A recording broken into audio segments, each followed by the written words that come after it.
Hello everybody, it's that college football guy here with another video. Saw the title, Conference Realignment Rumors. That's basically all this is, folks, isn't it? Just rumors. Those of you asking real quick where I'm at, I'm back in Tennessee, waiting at my home terminal if they want me to do a couple local runs before I call it a weekend. We'll see what happens. But rumors central going around. There's rumors, Colorado wants to go. The big meeting came out that there was supposedly a vote that Colorado, the regions voted unanimously to leave the Pac-12 for the Big 12. They can't do that. They have to have a public meeting to decide that, where the public can make their voice heard. Now, could they have voted unanimously to have a public meeting in regards to this? Or further investigatory issues done? That I believe. But they can't have the actual meeting, not without it has to be public. There's also rumors and reports going out that Arizona State is not in lockstep with Arizona. They're in lockstep with Washington because they want the conference to stay together. I think everybody who's left in the Pac-12 wants the conference to stay together. But the problem is, if the money's so low, what's the point? And some of the academic institutions are believing, I'll get into this. One thing I did hear is a rumor. San Diego State and SMU are a no-go. Why? Because ESPN would not pay extra money for them. That's the rumor. I don't know if that's official or not. But they would not pay the extra money to get them. You'd have to split up what you already have to pay them money. They weren't going to add any more. So with that being said, if that rumor is indeed true, that explains why nothing ever happened. Now, like I said, all the members of the Pac-12, I think they want to be together. They would rather have a conference and exist together. But as the money gets bad, they're going to have to go some other ways. I've heard a lot of rumors. We've heard, like I said, Arizona wants to go. Colorado wants to go. Utah may want to go. Oregon State, Washington. We've heard all the rumors. But the one thing that I heard about this, that I looked at this and I gets me a little bit irritated, and also I laugh at it because it shows absolute ignorance in this. Hear me out. If we leave for the Big 12, this is what I've heard people who've said, talked to people in California who've told them, other truck drivers have told me this. They were saying to them, if we leave for the Big 12, we're going to lose our academic standing because the Big 12 is just so much inferior to that of the Pac-12. We're going to have to downgrade ourselves to be with them, and it's just going to make us worse. Elitist much? Going to a lesser academic conference is going to lower your standing. This is one of the guys said, it's going to make you worse. Yeah.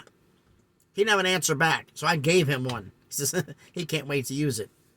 Lowering your academic status in a lower academic conference is going to influence and drop your academic rating. Then all of you who believe that, come here. Explain Vanderbilt to me. They're in the SEC, the, quote, worst academic Power 5 conference. Yet they're AAU. And they're thriving. They've got all that SEC money. Now, they do put money into athletics. Make no mistake about that. They've got one hell of a baseball team that's athletically that is national championship contenders practically every year. But football-wise, they usually get stepped on, except for the James Franklin years, who, man, they just destroyed people. But they have all that money. They invest a little bit in the sports, in the athletics, and in the football team. But a lot of it goes in education. To improve facilities, to improve academics, to improve everything else, which gets their academics higher.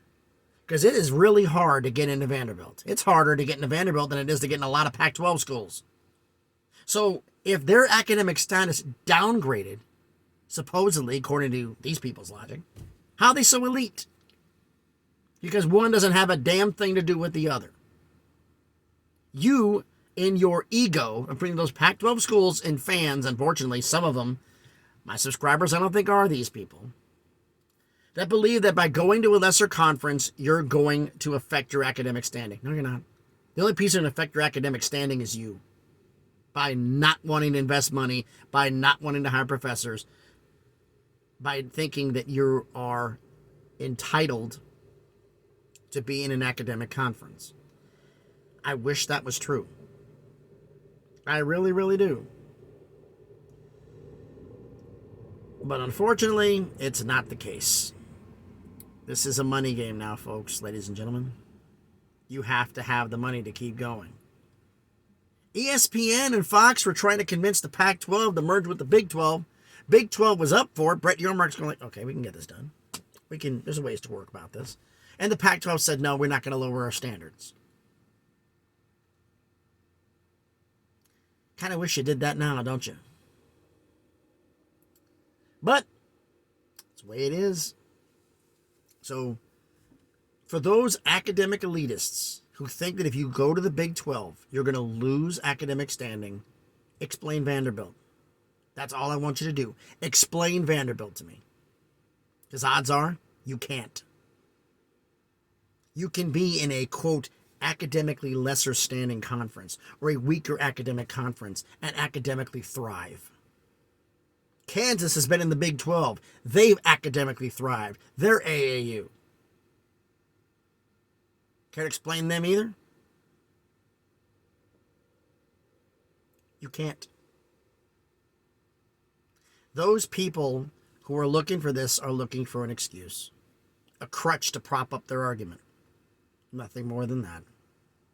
That's why it's annoying and irritating, but it's also funny because it shows the level of ignorance of some of these people. Do all college football fans think this way? Absolutely not. There's no way in the world.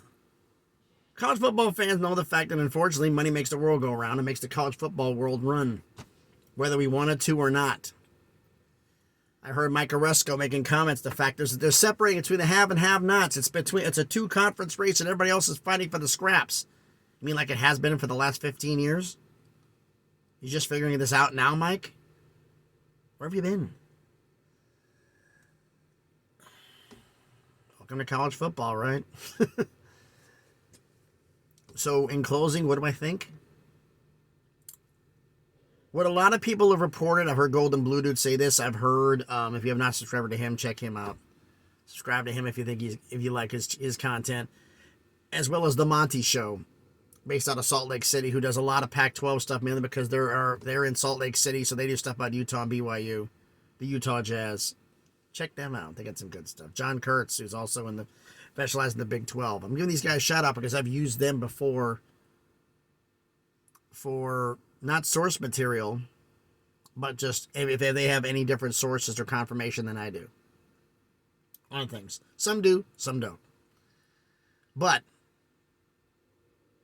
yeah, it's basically, I think, is that the whole Gonzaga thing and anything involving the Four Corner schools, they're going to wait till the NCAA tournament's over with.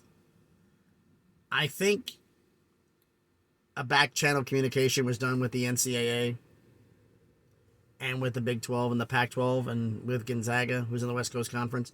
Nothing gets announced until the tournament's over, so that way nothing outshines the tournament. Because it's a big-time moneymaker. And the Big 12 especially doesn't want to outshine it because the last two national champions have come from the Big 12. Baylor and defending champion Kansas. So they're not going to sabotage themselves.